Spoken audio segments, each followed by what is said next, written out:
자, 함께 만드는 안전한 세상 시간입니다. 자, 오늘은 장성규 변호사와 함께 보다 안전한 세상을 위해 법안 강화가 필요한 이슈에 대해서 이야기 나눠보는 그런 시간이죠.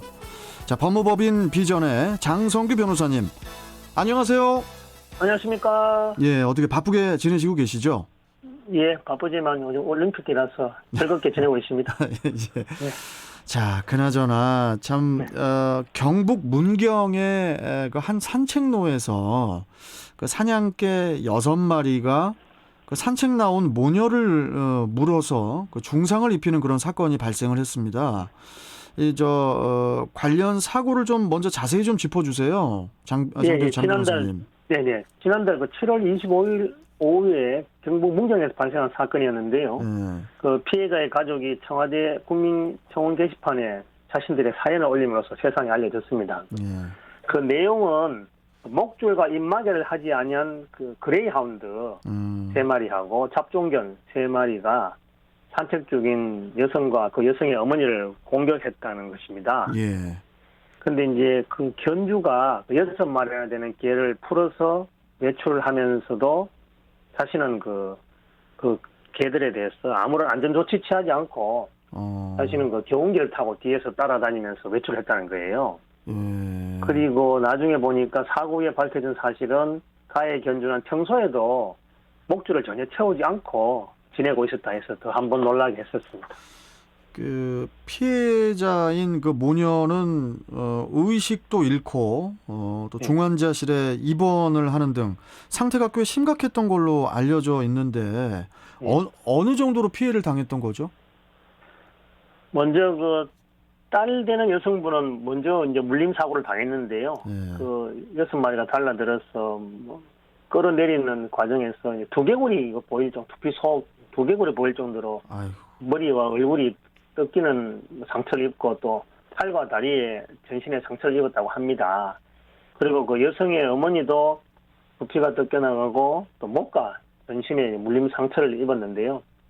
특히 나중에 그 어머니 같은 경우에는 가해자 여성이 그 어머니를 자신의 경운기에 싣고 이동하고 있었다고 하는데 나중에 근데 그것도 다시 개들이 물어서 경운기에서 끌어내리는 바람에 다리에 골절상이 있고 뇌출혈 증상까지 와서 현재 두 사람은 뭐 중태에 빠져 있는 상태고 상태가 매우 심각한 상태입니다. 피해가 어마어마합니다.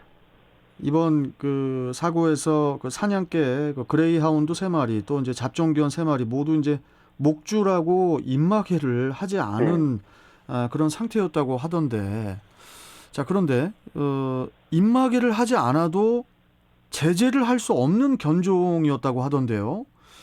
이게 뭐 안전을 위해서 입마개를 안 하면은 당연히 제재를 받아야 되는 거 아닌가요? 그 정도로 큰 개들이면은?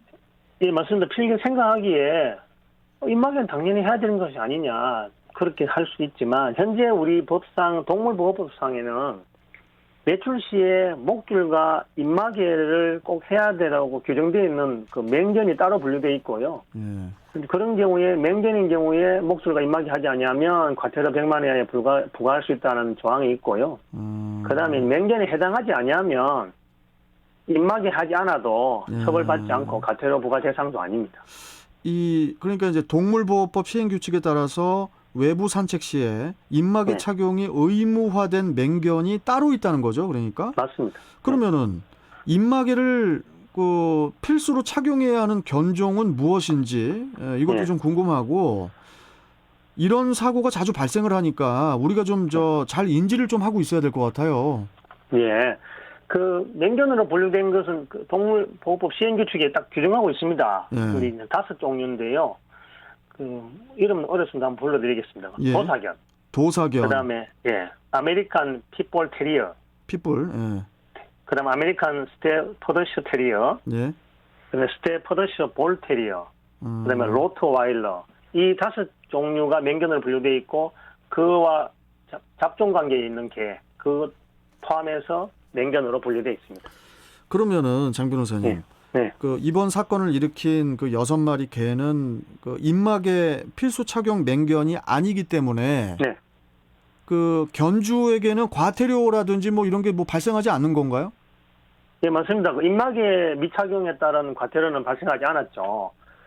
그런데 이제 안전조치하지 않은, 목줄을 하지 않은 행위는 어쨌든 안전조치하지 않은 것으로 인정되기 때문에 과태료 부과 대상이 됩니다.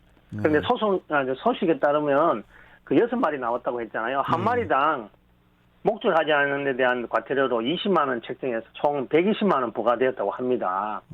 너무 사실 좀 어이없는 것 같은데요. 근데 우선 근데 사고 피해를 입힌 이 개들에 대해서는 뭐 견주의 동의를 얻어서 6마리 모두 안락사는 시킨 상태라고 합니다. 참 이 사건이 발생한 뒤에 그 피해자 가족은 이 이번 그 개물림 사고에 대해서 엄벌을 해달라는 그런 내용을 그 청와대 국민청원 게시판에 이제 올렸는데요. 네. 그러면서 이제 이 사건도 알려지게 된 거고, 네. 그 글쓴이가 이제 그 사고가 발생했을 때, 그때 당시 견주가 개들을 말리지를 않고 그냥 보고만 있었다고 주장을 했는데, 네. 경찰은 그 최근에 이제 견주를 입건을 했습니다. 네. 그렇다면은 어떤 혐의가 적용이 됐고 또 해당 혐의의 처벌 수위는 어떻게 되는 거죠? 예, 그 국민청원 게시판에 올라온 사연을 봤을 때 처음에 이 가해 견주는 자신의 사냥개들이 피해 여성들에게 달려들고 하는데도 크게 그 말린 행동을 하지 않았다는 겁니다. 오히려 먼저 다친 여성이 자기 어머니를 보호하려고 몽둥이를 들고 따라다니면서 개를 쫓았다는 거거든요. 그런데 결과는 어마어마한 피해를 입은 상태입니다. 그런데 이제 동물보호법상 이런 사고가 발생한 경우에 지금 목줄 등 안전조치 위반해서 그 사람의 신체를 상해, 지금 중상을 입었잖아요. 상해에 이르간 자는 3년 이하 징역 또는 3천만 원의 벌금에 처하는 조항이 있고요. 그 다음에 동물보호법 외에도 형법상 일반적으로 적용되는 형법에는 중과실치상이라고 해서 중대한 과실로 인하여 사람을 상해에 이르게 한 자는 5년 이하의 금고 또는 2천만 원의 벌금에 처할 수 있다는 규정을 두고 있습니다. 그런데 이 사건에서는 경찰에서는 아마 이 두 조항 다를 입건 대상으로 했던 것 같아요. 형법상 중과실치상과 동물보호법 위반으로 입건을 했고요. 사안 자체가 워낙 중대하고 피해도 컸고 하고 해도 6마리나 되고 부모녀가 중태에 빠진 점을 고려해서 경찰은 그 사건을 가지고 구속영장을 신청했죠. 그런데 이제 이틀 전이죠. 오늘 8월 5일입니까? 8월 3일 날 오늘 8월 6일인가요? 오늘은 6일입니다. 예. 8월 3일 날 법원에서 이 사안 자체가 너무 중대하고 또 이 피해 사실이 소명되는 게 확실하다 이렇게 봐서 그 가해 견주를 구속시켰습니다. 아니 장 변호사님 조금 뭐라고 할까요? 좀 상식적으로 이해가 안 가는 게 그 큰 개들을 그냥 작은 개도 여러 마리 끌고 다니는 견주들 보면 다 이렇게 목줄을 채우거든요 일단. 아니 근데 큰 개들을 6마리를 경운기를 끌고 가면서 뒤에 그냥 따라오라고 하는 그런 견주가 어디 있습니까? 세상에서 처음 보는 일이죠 이번에. 참 어이없는 일이 생깁니다. 참 이렇게 잊을만 하면은 다시 발생하는 이 개물림 사고가 이 사고 대부분이 이제 목줄이라든지 이제 입마개를 하지 않아 가지고 사고들이 발생을 했다고 하는데 발생을 하고 있다고 하는데 이 개물림 피해가 좀 반복되지 않게 앞으로 좀 견주의 책임을 좀 더 묻고 그 다음에 입마개 착용 그 대상 견종을 좀 이렇게 좀 더 확대를 하는 그런 법 개정을 촉구하는 그런 목소리가 더 커지고 있거든요. 장성규 변호사께서는 어떻게 보십니까? 이 사안에 대해서? 우선 이런 누군가에게는 이 반려견이겠지만 근데 또 다른 누군가에는 공포견이 될 수 있다는 인식이 좀 부족한 것 같습니다. 그리고 또 한번 이런 피해를 입어본 경험 있는 사람한테는 이 반려가 아니라 트라우마거든요. 그럼요. 저 같은 경우도 아파트 엘리베이터에서 지금 좀 전에 말했던 그레이하운드를 만난 적이 있습니다. 아이고, 그러셨어요? 머리끝이 솟더라고요. 지금 그분하고는 마주치면 그냥 내려가시라고 나중에 타겠다고. 그분도 입막이 안 하시고 다녀요. 목줄을 하시던데. 그래서 저도 겁나는 상태인데. 그래서 이런 그 물림 사고, 입막이 안 해서 그런 예방을 하기 위해서는 안전조치 의무 더 강화해야 되고요. 또 제가 보기에는 맹견 따질 것이 아니라 그냥 성견이 되면 뭐 견종에 상관없이 그렇죠, 외출시에는 그렇죠. 예. 목줄하고 입마개 모두 다를 하는 걸로 부과해야 되지 않느냐 의무를. 그리고 만약에 그런 부과를 했는데도 그거를 지키지 않아서 물림 사고가 발생하면 가장 최고의 형사상 책임을 부과하고 또 민사상 책임도 같이 부과해야 되지 않느냐 그렇게 보입니다. 아니 머리뼈가 보일 정도로 개가 그렇게 물어뜯고 하면은 그게 뭐가 됩니까? 예? 그렇죠. 나중에 또 그 사람은 평생 트라우마에 시달리게 되겠죠.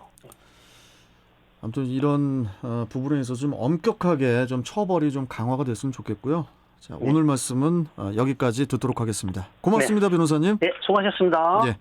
자, 지금까지 법무법인 비전의 장성규 변호사 만나봤습니다.